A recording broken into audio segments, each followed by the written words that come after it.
آج ہم اللہ کے نام کی فضیلت سیکھیں گے اور اس کی برکات کو انشاءاللہ حاصل کریں گے۔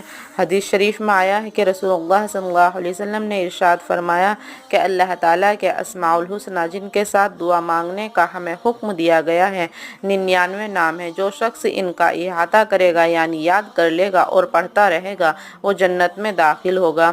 اسی حدیث کے دوسرے الفاظ میں یہ ہے کہ جو کوئی شخص ان کو حفظ کر لے گا اور برابر پڑھتا رہے گا وہ ضرور جنت میں داخل ہوگا۔ تو آج ہم اللہ کے ناموں میں سے ایک نام یعنی اللہ، سب سے پہلا نام ہے اللہ، ہم اس کے بارے میں جانیں گے۔ اللہ یعنی معبود حقیقی کا نام ہے۔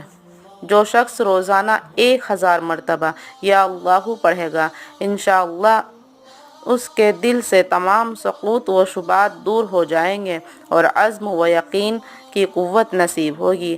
جو لاعلاج مریض باکثرت